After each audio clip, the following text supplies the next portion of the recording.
Ya. Ya. Oke, selamat siang semuanya. Salam sejahtera untuk kita semua. Senang sekali saya di sini Dr. Hendra sebagai host memandu acara ini ya. Dalam bersama ini kita podcast kesehatan Rumah Sakit Sari Mulia Banjarmasin. Senang sekali di sini sudah hadir bersama kita narasumber kita yaitu guru saya juga Dokter Ahmad Rofi, spesialis THT. Selamat datang dokter. Selamat siang dok. Semoga sehat selalu dok. Saya doakan dokter. Alhamdulillah sehat. Siap dok. Gimana kabarnya dok? Baik aja dok ya. Terima kasih dok ya sudah meluangkan waktu dok bersama kita di sini untuk sharing ilmu. Kemudian dengan beberapa topik di sini dok adalah tentang tumor nasofaring dokter. Jadi dok ini merupakan suatu istilahnya bahasan topik yang sebenarnya agak sedikit berat dok ya, tumor nasofaring dibandingkan misalnya mungkin dengan topik-topik lain misalnya gitu dok. Tapi ini menjadi menarik dokter karena mungkin angka sendiri mungkin meningkat dok ya selama ini ya dok ya. Jadi dok mungkin buat sobat sehat Sari Mulia dok, apa sih dok yang disebut dengan tumor nasofaring itu dok? Mungkin dok. Ya. Jadi tumor nasofaring itu adalah tumor yang jumlahnya paling banyak untuk tumor daerah kepala dan leher. Paling banyak. Jadi ya untuk kita ketahui bahwa faring itu kan dibagi 3 bagian, ya, hipofaring atau faring bagian bawah, faring bagian tengah tempat kita makan, kemudian faring bagian atas yang bersebelahan dengan hidung. Di depan nasofaring itu hidung. Nah, disitulah yang tumornya sering berada di belakang hidung, sehingga tumor ini kadang-kadang susah untuk kita lacak. Nanti kita lebih lanjut bicara. Dan bagusnya tumor ini, tumor ini adalah tumor yang paling banyak ya ditemukan kayak pandemi gitu di daerah Afrika, di daerah Cina ya, kemudian Asia Tenggara, kemudian Afrika Utara gitu. Sedangkan Hong Kong dan Jepang dan Korea malah ditemukan sedikit, India juga sedikit. Jadi tumor ini sangat terasialis. Asia Tenggara termasuk yang banyak. Dulu diperkirakan 6,2 per mil ya. Tapi sekarang itu tahun berapa itu sudah meningkat menjadi 7,4 per mil. Dan dalam penelitian saya pada tahun 2011 itu saya mencatat per bulannya dari 2011 itu semua saya ambil yang kunjungan ke rumah sakit RSUD Ulin, itu makin bulan makin meningkat. Tahu sekarang ini memang hampir setiap hari atau setiap minggu itu ada datang dengan kasus baru. Jadi untuk Indonesia jumlahnya lebih banyak. Dan persoalannya untuk stadium awal itu kita susah untuk mengetahuinya, sehingga dia datang sudah stadium lanjut. Ini persoalan yang harus kita sosialisasi, harus kita pentingkan dalam hal ini, karena kedatangannya itu cukup terlambat karena tumor ini tidak pernah kelihatan pada stadium awal. Gitu dok ya. Berarti cukup banyak dok ya. Berarti dok ya mulai dan angkanya itu dari 2011 menurut penelitian dokter tuh naik terus dok. Naik angkanya, terus dok, ya? 2011 tapi hanya 1 tahun. Tahun ini kita belum melakukan penelitian lagi. Waktu itu. Dan ini kenapa mungkin jadi penting kita membahas ini dok ya. Iya. Terus dok kalau untuk ini tumor dok ya, tumor nasofaring dok. Penyebabnya sendiri mungkin dok. Apa ya dok? Kira-kira dok? Penyebabnya itu multifaktorial ya. Oleh karena itu kita tidak ada imunisasinya. Karena dia multifaktorial, susah untuk karena ada faktor eksternal, ada faktor internal. Ya, faktor eksternalnya contohnya pada lingkungan yang environment yang agak jelek, ya, banyak asap, banyak apa. Faktor internalnya ya mungkin dari badannya sendiri. Kita ketahui paling banyak penyebabnya adalah virus. Paling banyak penyebabnya adalah virus yang disebut dan virus Epstein-Barr virus. Nah, kita ketahui bahwa Epstein-Barr virus ini kan orang sudah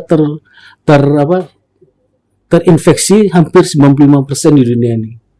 Cuman yang terkena ini apabila dia tuh sudah kontak internalnya itu lebih baik lagi. Internalnya itu ada faktor-faktor yang dapat menyebabkan dia itu tumbuhnya nasofaring. Nah, salah satunya adalah genetik juga bisa. Ya, contohnya seperti kromosom atau LA yang berubah ya. Kromosom itu saya lupa kromosom apa aja yang kena, atau yang HeLa, human leukocyte antigen yang juga berubah. Itu dengan adanya Epstein-Barr virus ini akhirnya dia jadi berkembang banyak ya. Jadi tumbuh. Itu asal usul penyebabnya. Atau yang kedua juga disebabkan karena faktor makanan ya. Makanannya contohnya yang paling terdakwa itu adalah ikan asin. Nah, Paling terdakwa itu ikan asin. Karena di ikan asin itu ada yang disebut dengan cyanobiotik.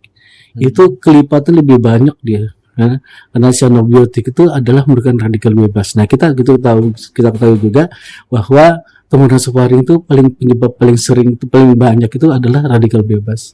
Apakah radikal bebas? Banyak radikal bebas. Ya asap, ya dioksin, macam-macam, ya ikan asin, ya cyanobiotik itu.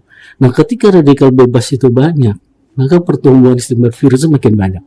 Yang dulunya dorman di badan-badan kita, ya kita sudah infeksi, dia akan berkembang, ya dari fase laten jadi fase litik, kemudian fase praktik. Akhirnya dia berkembang banyak, akhirnya imunitas kita itu tidak kuat. Imunitas itu tidak cukup untuk melawan Epstein-Barr virus, pertumbuhan Epstein-Barr virus.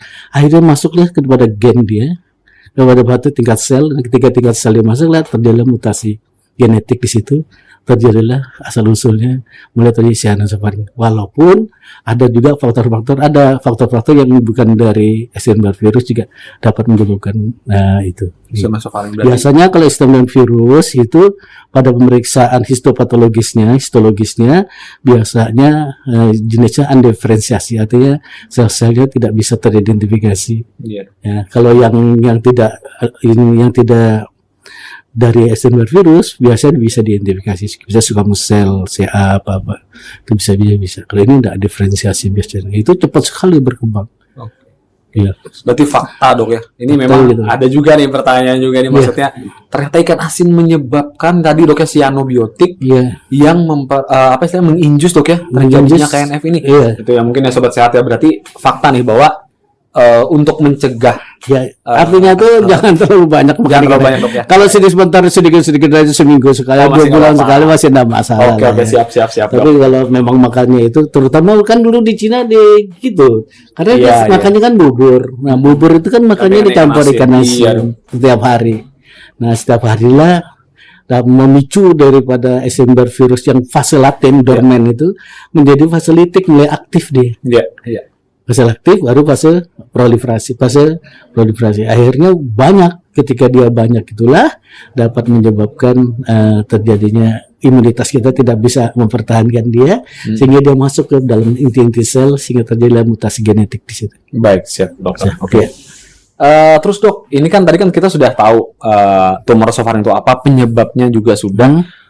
Gejalanya dok mungkin dok. Nah, ini dok. Yang paling penting itu gejala. Iya dok. Gimana dok? Karena tumor nasofaring itu kan kita tidak bisa imunisasi. Paling penting itu gejala. Sebenarnya dia bisa respon komplit diobatin tuh kalau dia datang pada stadium dini. Awal-awalnya dok. Cuman hampir 90% tuh datang pada stadium lanjut. Karena apa? Pertama, dia datang dengan keluhan yang tidak khas. Nah, kadang-kadang dokter dan pasien itu tidak paham, tidak ngerti bahwa ini tumor nasofaring itu tidak. Nah, makanya ada clue untuk itu. Pertama adalah ada enggak gangguan telinga. Jadi pada orang tua, misal ada gangguan konduksi, ada gangguan yang gerbek-gerbek konduksi pada satu sisi, itu kita yang berkembang yang cukup lama itu harus hati-hati bahwa itu takut curiga adanya cyanosofaring. Kedua, tidak boleh air liur dan ingus itu ada darah sedikit. Kalau berdarah itu ada perdarahan sedikit tidak boleh, walaupun sedikit, apalagi banyak. Kalau tidak tahu sumbernya, kalau tahu sumbernya, itu misal hipertensi, karena ada hipertensi ada perdarahan hidung, nah itu sudah wajar, tidak apa-apa. Tapi kalau tidak tahu dari hipertensi enggak, tapi hidungnya sebelah kok berdarah, nah itu harus hati-hati. Itu harus hati. Itu sehingga kita dapat menemukan stadium dini. Nah, kalau stadium dini sebenarnya tidak ada masalah. Kalau kita orang-orang Asia Tenggara itu kan kandidat untuk menjadi hal seperti itu. Karena kita makanannya kita tidak bisa kontrol juga. Cuman kita harus hati-hati dengan gejalanya ini, sehingga kita datang pada stadium dini. Ketika stadium dini, stadium 1, kita bisa ngobatin 100% komplit respon. 100% stadium dini. Jarang-jarang nih ada cancer. Jarang, tapi kalau stadium 3-4 ya sekarang ini dengan adanya kemoradiasi itu ya agak-agak lumayan dah untuk angka harapan hidupnya. Iya, iya dok. Oke. Harapan Berarti hidup. bisa dideteksi secara dini dok Iya, ya. Dan kalau misalnya gejalanya ya pas asal gejalanya tuh kita tahu dan tidak membiarkan Iya, gitu. iya betul. Yang tadi, Terutama dok. kalau saya dokter ada yang bertanya, dok saya kalau beludas sering ada seleb darah. Iya. Dengan waktu yang cukup lama itu harus diperiksa nasofaringnya. Begitu Jainus, harus diperiksa. Harus kita periksa. Kalau perlu kita CT scan. Daripada kita kekurangan diagnostik, lebih kelebihan diagnostik. Betul. Kalau hasilnya tidak tumor ya nggak ada masalah. syukur dok ya. Betul. Tapi ya hasilnya tumor sedini mungkin kita bisa terapi dengan lebih baik. Iya, betul. Di Banjarmasin ini kan Kalimantan Selatan khususnya itu kan atau Banjarmasin ini sudah kita punya sarana untuk terapi cyanosofaring, baik kemo maupun radiasi. Biasanya di double. Kalau stadium 1 bisa radiasi aja. Tapi kalau stadium 2 dan 3 sudah kemo radiasi. Gitu. Nah, yang persoalannya datang pada stadium lanjut, dia akhirnya datang pada benjolan pada leher. Nah, kalau udah benjolan pada leher tuh udah stadium 3. Iya. Nah, tapi kalau tapi stadium tinggi juga, tapi kita bisa terapi dengan kemoradiasi kita bisa hitung lah. Jadi angka harapan hidupnya bisa lumayan lah. Baik, siap. Oke. Dok. Terus dok, itu tadi kan gejala-gejala udah dok. Terus mungkin faktor-faktor dok. Kan tadi kan ada penyebabnya kayak EBV, terus misalnya yang tadi makan seperti yang asin. Ada nggak dok faktor-faktor lain yang bisa memicu terjadinya tumor nasofaring ini mungkin dok? Asap ya. Asap dok ya ternyata dok ya. Asap. Mana tuh? Makanan-makanan yang pengawet itu. Pengawet. Nah, itu juga salah satu. Ngerokok berarti salah satunya juga dok ya? Ngerokok salah satunya juga. Baik, tapi ya ngerokok salah satu juga. Oke. Kalau ngerokok tuh paling sering tuh ke sialida sama sialaring. Paru, tapi sialaring. Tapi kalau nasofaring itu ada juga faktor-faktor. Ada faktor dok kan? Oke, siap dok. Terus dok, ini kan tadi kita sudah nih mendeteksinya. Tadi kata dokter kalau yang penting gejalanya kita harus kenal secara dini dok ya. Terutama tadi dok ya, ingus dan air liur kok berdarah ya.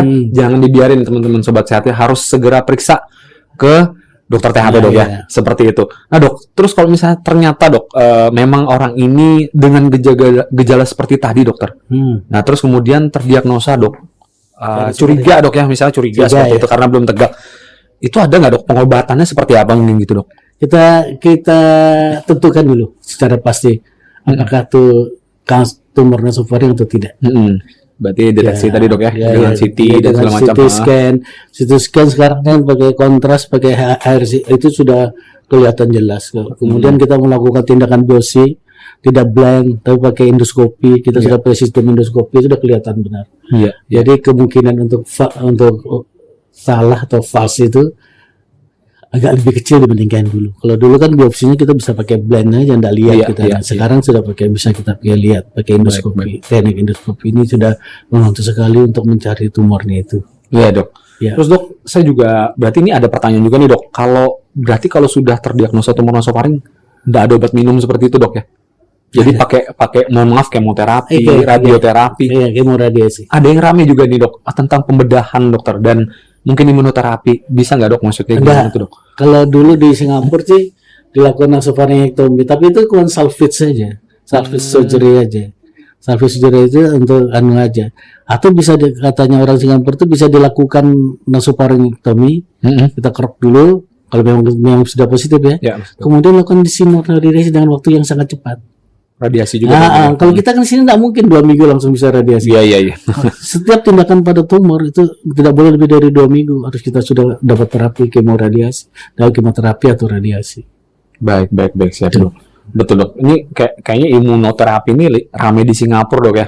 Ada temen juga sih maksudnya gitu yang saya masih belum tahu kalau imunoterapi karena ini adalah mutasi genetik dia. Baik, siap dok. Terus dok, ini dok. Ada pertanyaan juga nih dok. Kalau untuk di Banjarmasin dok, ini kan di Indonesia tadi kan dokter udah kasih tahu misalnya seperti kayak kemoradiasi, terus kemudian ada juga pembedahan tapi jarang dok ya lebih ke kemoradiasi. Kalau untuk di Banjarmasin mungkin dok, dokter pernah dapat kasusnya sampai di batas mana dok modalitas pengobatan kita dok? Modalitas pengobatan kita sempurna. Sampai ke kemoradiasi juga dok ya. Dan itu dilakukan di rumah sakit Ulin dok ya, tempat dokternya dok ya. Banyak nggak dok pasiennya dok? Banyak sekali. banyak sekali. Bukan banyak sekali. Banyak sekali itu ya sobat sehat ya. Berarti penting sekali buat kita apa istilahnya deteksi dok ya seperti itu. Jangan sampai dibiarkan karena kalau udah sampai stadium 3 mesti kemoradiasi. Agak kemoradiasi agak lama itu. Betul, dok.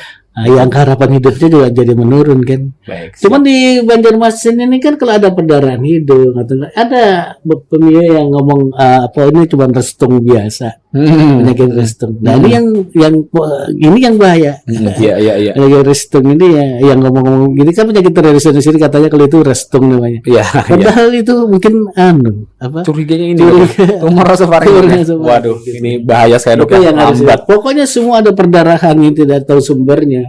Baik itu dari hidung atau dari mulut, itu harus kita evaluasi nasofaringnya. Betul. Begitu juga dengan orang tua yang tuli konduksi, tuli hantaran pada satu sisi telinga, itu hati-hati kita harus kontrol nasofaringnya. Itu yang paling penting sih. Baik, dokter. Berarti selain care pada diri sendiri harus care juga mungkin pada orang tua dok ya. Nah, kalau ada yang seperti tadi ya. Terus dok ini juga ada pertanyaan, apakah tumor nasofaring ini menular dok? Ya. Tidak menular dok. Padahal kan penyebabnya tadi kan ada virus seperti itu dok. Gimana? Kan kita sudah kena virus itu penyebab bisa ditularkan. Iya. Sebenarnya kita semua kan sudah terinfeksi itu. Cuma dia dorman dia. Cuma pada keadaan dia opportunity ada keadaannya lingkungannya memungkinkan untuk berkembang. Akibatnya dia akan berkembang. Yang tadi keadaan apa yang berkembang? Ya tadi itu salah satunya adalah terpicunya dengan radikal bebas tadi itu. Iya, radikal bebas. Iya, radikal bebas itu nanti macam-macam tuh. Macam ya. Iya dok. Nah terus dok ini juga saya dapat data dok dari epidemiologi sih dok. Ternyata kasus karsinoma nasofaring atau tumor nasofaring ini lebih banyak terjadi pada laki-laki dok. Nah, ya 2:1. 2:1. Ini gimana dok maksudnya dok? Kan laki-laki kan bahan kimia dan diri itu juga mempengaruhi. Karena occupation kerjaannya. Oke, kerjaan dok ya berarti dok. Yang mempengaruhi rokok, gaya hidup. Oke, siap. Laki-laki kan lebih banyak juga gaya hidupnya merokok, makan sembarang ya kan. Betul. Nah ini kemudian di badannya dia tuh ada locus minoris-nya, ya terjadilah ada tumor nasofaring. Nasofaring dok ya. Iya. Tuh, hati-hati ya buat sobat sehat yang berjenis kelamin laki-laki. Terus kemudian ada gejala seperti ini sesegeranya memeriksakan diri ya. Nah terus ini dok. Nah ini kan tadi kita mungkin ngomongin tentang orang dewasa dok. Bagaimana dok insidensinya ini kalau terjadi pada anaknya gitu dok? Anak-anak tuh paling kecil yang saya temukan umur 9 tahun. Kalau bayi nggak pernah ada. Bayi nggak pernah ada 9 tahun. Umur 9 tahun yang pernah ada. 9 tahun itu sama dok ya? Terapinya, gejalanya sama gitu dok ya? Pemeriksaannya macam-macam. Berarti awalnya juga mimisan seperti itu dok ya? Iya biasanya. Oke siap dok. Di Banjar itu dok yang terjadi umur 9 tahun. Iya. Bagaimana dok kalau untuk angka anak sendiri dok dibandingkan dewasa? Kecil dok ya. Oke siap dokter. Ini biasanya yang kena tuh dekade kedua paling banyak. Dekade kedua 45 tahun ke atas. 45 tahun ke atas. Iya oke siap dokter. Dok ini juga rame nih dok. Jadi kan sekarang ini kan zaman mohon maaf nih gadget nih dok. Gadget ini kan radiasi dan segala macam dok. Kan dipercaya nih mohon maaf memang ada sumber mengatakan bahwa radiasi bisa memicu terjadinya sel kanker dan segala macam. Nah dok, bagaimana dok kalau pandangan dokter terhadap tumor ini dok? Saya rasa enggak ya, karena belum ada penelitian. Belum ada penelitian. Oke dok. Jadi kita nggak bisa ngomong. Kecuali ada, kan kita harus empiris, realistis kan. Iya betul. Kalau nggak ada coba ini asumsi kan kita bisa aja. Baik, tapi harus ada misalnya ada penelitiannya ini. Kita bisa ini, walaupun ya semuanya itu kan, yang penting itu terpapar sesuatu sel kita tuh, jangan sampai waktu yang cukup lama. Iya, dok. Pasti terjadi perubahan bagusnya. Itu aja. Misalnya. Ya sering ada anggapan dok nih, mohon maaf kayak handphone misalnya gitu ya, jangan ditaruh dekat kepala kalau misalnya pada saat tidur seperti itu dok. Ternyata banyak juga nih pertanyaan-pertanyaan dari animo masyarakat bahwa wah itu ternyata jadi pemicu menjadinya karsinoma nasofaring. Asumsi ya. Asumsi dok ya. Belum ada penelitian tapi lebih baik dihindari betul dok ya. Oke siap dok. Itu asumsi. Iya dok. Tadi kan tentang saya juga baca nih dok. Tadi tentang makanan yang diasinkan. Ini ternyata ada juga dok animo yang mengatakan mitos atau fakta dok kalau karsinoma nasofaring atau tumor nasofaring ini bisa dipicu karena makan durian dok. Enggak lah. Nggak ada dok ya? Nggak ada sama sekali dok ya? Jadi kalau yang diasinkan fakta, durian ini mitos dok ya? Karena sianobiotiknya kalau ikan asin. Oke, ini tidak ada di dalam durian dan durian aman. Ya, di dalam ikan ada zat yang namanya nitrosamin.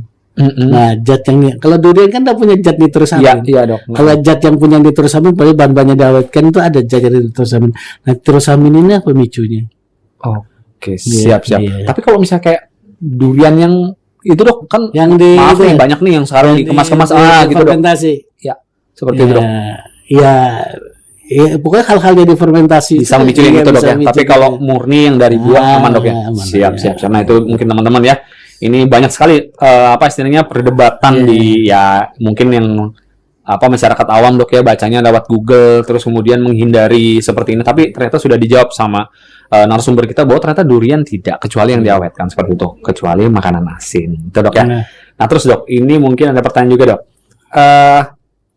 Kalau tadi dok, tadi kan rokok dok, salah satunya kata dokter itu seberapa besar sih dok kalau untuk masalah rokok ini kan asap nih kata dokter nih, rokok dan vape dok, rokok elektrik sekarang lagi rame nih dok, rokok elektrik mempengaruhi nggak dok sama ini dok? Ya, pada prinsipnya kan asap iritasi, bukan masalah rokoknya. Masalah Asap iritasi, bahan iritasinya, iritasinya. dok, ya? Oleh karena itu sekarang kan di Singapura itu kan orang-orang Cina kan sering ada banyak suku Cina itu. Ya. Ya yang termasuk yang orang yang udah terkena itu. Iya. Kan? Iya. Jadi sekarang kan biasanya di rumahnya itu kan ada asap-asap gitu kan. Nah sekarang sudah tidak boleh lagi katanya tidak tahu juga. Nah kalau rokok tuh berapa banyak? Kalau dia banyak sebenarnya 1 bungkus 2 bungkus sehari, ya itu salah satu juga mungkin karena faktor iritasi itu. Iya. Nah iritasi itu kan buat locus minoris untuk berkembangnya sesuatu di situ. Baik. Ya, Siap dokter. Oke dok. Terus kemudian ini dok. Ini juga menarik nih dok topiknya nih dok. Sel kanker itu kan banyak nih dok ya. Mungkin di pelajaran kita juga diajarkan bahwa maksudnya ini sel yang bisa diturunkan dokter. Nah seperti itu. Bagaimana dok dengan KNF ini dok? Ada animo bahwa maksudnya tumor nasofaring ini penyakit yang diturunkan. Memang kalau secara epidemiologis ya, bahwa orang yang keturunannya ada sel kanker, kecenderungan itu lebih tinggi dibandingkan yang orang tuanya mengidap kanker, kecenderungan lebih tinggi dibandingkan orang tuanya tidak mengidap kanker. Asumsinya gitu aja. Termasuk. Cuman kalau masalah yang menurunkan karena genetik, ibunya kena kanker, kemudian tidak diturunkan secara kongenital gitu, enggak. Dia itu disebut karena dia langsung di tempat targetnya, target selnya, ya. Terpapar dengan yang sebenarnya kan Epstein-Barr virus itu kan dia tuh bisa kemana-mana kan di masjid. Sedangkan di Afrika itu dia kena juga EBV, Epstein-Barr virus itu, cuman dia tidak jadi nasofaring, jadi burkitt limfoma. Banyak persoalan-persoalan yang juga kita tahu. Kenapa kok kenanya di nasofaring juga sampai saat ini teori-teori itu tidak banyak tidak begitu jelas menerangkannya. Kenapa kan? Padahal kan IBV itu paling suka di limfosit B asal usulnya. Ya, jadi di limfosit B titiknya dia arahnya tuh ke limfosit B. Nah, melalui tonsil malah. Dia berkembangnya ke limfosit B masuk melalui tonsil itu, tonsil baru keluar ke limfosit B. Tapi kenanya nasofaring. Saya pernah menanyakan hal itu. Kenapa bisa nasofaring? Mungkin manifestnya di sana katanya. Manifestnya di sana. Kebetulan kita ada. Timbulnya di sana. Ya, macam-macam teori yang mengomongkan, tapi sampai saat ini belum ada satupun yang jelas kenapa kok bisa kenanya di situ. Iya, baik dok. Yes. Siap. Oke, dokter. Nah, terus seperti kata dokter tadi dok, ini bisa remisi total dok ya. Kalau pada gejala-gejala awal, dok. Iya, tapi dok kalau misalnya sudah mendapatkan pengobatan secara lengkap dan dinyatakan total tuh dok, bisa nggak sih dok kambuh lagi dok? Oh bisa, maka kita evaluasi. Iya, gimana? Dok? Setiap 6 bulan kita lihat lagi, setiap 3 bulan, 6 bulan nggak salah kita biopsi, 3 bulan kita lihat kontrol, ada nggak perubahan masalah gejalanya, ada keluar darah lagi nggak, ada nggak pendengarannya buntu lagi nggak, gitu ya. Kemudian 6 bulan kita biopsi ulang dok ya? Untuk mengevaluasi. Ada kemungkinan berhenti nggak sih dok? Maksudnya biopsinya dok? Misalnya katakanlah udah kalau berapa kali berapa tahun ini kan bisa stop. Terus saja stop sama sekali. Berapa tahun? Baik dok. Mungkin sampai 5 tahun ya. Sampai 5 tahun dok. Sampai kita nyatakan benar-benar dia itu bebas total dok ya. Berarti bisa sembuh secara sempurna, tapi tetap harus dok ya, tetap harus diobservasi. Iya betul dok. Sama dengan tumor-tumor lainnya seperti biasa. Dok. Ini dok, terus ini lagi rame juga dok. Ini kemarin dok, barusan mungkin sekitar sebulan 2 bulan lah kita merasakan dokter. Banjarmasin ini dilanda kebakaran hutan dan lahan, Asap, dokter. ya. Iya, Dok. Nah, ini Dok, gimana Dok kasusnya, Dok? Mungkin di Ulin sendiri, Dok, yang notabene rujukan, Dok, ya. Ya. Apakah meningkat, Dok, untuk kasus tumor ini? Dok? Kalau yang ini kan penyakit yang ditimbulkan akut, Iya. ya kayak asma, pilek, asma gitu kan akut. Iya. Tapi kalau cyanosulfaring ini Lama, iritasi lama, Betul, betul. lama. Jadi cuma asap segitu aja pengaruhnya nggak begitu banyak. Iya. Cuman kalau panjang, Panjang, Dok, ya. Mungkin, Dok, ya. baru, Aha. iya. Jadi parah juga ini ya, ini asap Iya, ini mempengaruhi. iya. Wah, ini berarti harus ditindak. Tapi gitu, ya, Dok. tapi tidak secara langsung. Kalau ini, yang paling penting itu tidak ada iritasi yang lama gitu. Baik, Dok. Siap. Biasanya. Oke, Dok. Dari sekian banyak nih, Dok, udah pertanyaan, Dok. Ini mungkin dari saya, Dok, ya, sebagai pertanyaan terakhir, Dok. Ini kan kita udah tahu apa itu tumor nasofaring, gejalanya, cara pengobatannya, Dok, ya, dan faktor-faktor risiko. Mencegah, Dok, yang paling penting. Kan namanya penyakit itu kan lebih bagus dicegah, Dok, daripada diobatin. Ya. Gimana, Dok? Mungkin. Ya, yang paling penting itu kita cegah jangan terlalu banyak radikal bebas. Iya. Radikal bebas. Jadi Radikal makan bebas. asin tadi Makan jangan. antioksidan yang agak bagus, sayur mayur itu kan Sayur antioksidan tuh, yang Oh. hijau, yang kuning, yang warna-warna itu antioksidan. Nah, antioksidan kan lawannya radikal bebas. Baik. Jangan terlalu sering makan radikal bebas yang tinggi, ya, apa-apa yang mengandung asap lah. Iya. Bakaran gitu, Dok. Bakaran untuk Siap. ya. Saya doyan banget tuh, Dok. Iya. Ya, ikan asin misalnya yang terlalu sering, tapi Iya, kalau sekali-sekali aja boleh-boleh aja lah. Baik, Ya, Siap. kasihan juga orang yang jual ikan asin kan. Oke, siap. Kalau sekali-sekali boleh aja, jangan tiap hari. Kayak di Cina itu karena dia tiap hari. Jadi Tiap memang hari, ya, dasarnya karena gitu. ya mungkin kayak jadi makanan pokok, Dok, ya, Iya, sehari-hari. karena dia gimana makannya jadi- bubur kan. Iya, Tahu sekarang. betul, Dok. Siap. Iya. Mungkin, Dok, coba saya mau lihat dari IG kita, Dok, ya. Siapa tahu ada pertanyaan.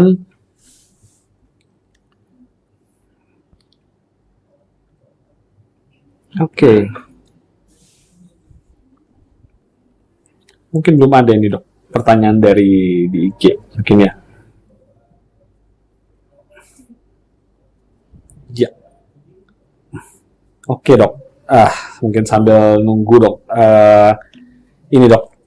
Mungkin pertanyaan tambahan aja mungkin, Dok. Ya, Dok, kalau seandainya nih, Dok, dari kayak sering batuk pilek Iya. seperti itu, Dok. Mungkin nggak sih, Dok, apa namanya itu memicu kita nih nggak tahu nih bahwa ternyata itu ada infeksi misalnya dari EBV, Dok. Dan ternyata leading ke sini gitu, Dok. Jadi tumor seperti itu, Dok. Nah, jadi misalnya mungkin buat apa sih edukasi teman-teman aja kalau misalnya batuk pilek itu penting nggak sih, Dok, harus cepat diobatin gitu, nah, Dok? Iya. Heeh. Terutama infeksinya kan. Iya, ini kan Infeksinya bisa kemana-mana, bisa ke paru kemana yang paling tidak enak. iya, Bisa akutnya. Cuman memang disebutkan di dalam satu teori proses inflamasi itu 2% menyebabkan terjadinya cancer apapun. Iya, 20%. Iya. Iya, Gitu. ada siklus anunya. Ya karena Proses inflamasi itu. apa ya, Dok, ya? Ditanyakan ini karena banyak banget yang menganggap remeh tentang ya seperti kayak batuk pilek biasa, Dok. Jadi maksudnya tetap beraktivitas, bahkan ya apalagi kita sudah melewati era pandemi Covid gitu, Dok. Jadi maksudnya dulu yang kita mungkin apa istilahnya barriernya kita pakai masker, sekarang sudah mulai, mohon maaf, kan udah dinyatakan bebas pandemi, Dok. Berkurang seperti itu. Ini kan juga bisa nih dari data dokter juga ternyata kasusnya meningkat. Jadi mungkin buat teman-teman edukasinya adalah jangan lupa juga memakai masker seperti itu, Dok, ya, apabila sedang mengalami gejala-gejala seperti batuk pilek seperti itu, Dok, ya. Karena virus itu ditularkan melalui droplet infeksi. Droplet. Nah, itu, Dok. Itu mungkin pentingnya dari situ, Dok, ya. Iya. Aerosol ya. Iya. Oke, Bukan Dok. droplet itu muntah dari udara, dari mulut dulu. Oke, siap. Veronnya itu kemudian masuk ke kita. Baik, siap, Dokter. Oke, Dok, karena tidak ada pertanyaan, Dokter, di kolom IG kita. Terus mungkin, Dok, mungkin ini kita mungkin bisa sudahi untuk apa namanya sesi kita hari ini, Dokter. Ya. Tapi, Dok, mungkin boleh dikit, Dok, take home message-nya mungkin buat sobat-sobat sehat podcast kita nih, Dok. Apa mungkin, Dok? Iya, Dok. Ya, yang paling penting itu Iya. dalam tumor nasofaring itu kenali gejala. Iya. Karena kita tidak bisa imunisasi. Kenali gejala. Kembali gejala. Jadi kita sedini mungkin kita bisa menemukan tumor nasofaring itu. Baik. Karena apabila kita menemukan tumor nasofaring itu sedini mungkin, maka kita dapat mengobati secara sempurna. Yang disebut dengan respon komplit itu Respon komplit. hampir 100%. Iya, Ya. iya. Mungkin itu dok ya. Gitu ya. Baik, dokter. Sekali lagi dok, terima kasih banyak Iya, dokter atas terima sharing kasih, ilmu, sama-sama, terus ya. materi-materinya dokter. Saya doakan semoga dokter sehat selalu ya dok. Amin. Terima kasih udah berkunjung dok ke acara podcast kita. Iya. Ya baik, sobat sehat. Dengan berakhirnya sesi tadi adalah, jadi kita juga sudah bisa menutup acara hari ini. Nantikan acara-acara podcast kami berikutnya di minggu-minggu selanjutnya. Baik, terima kasih. Terima kasih.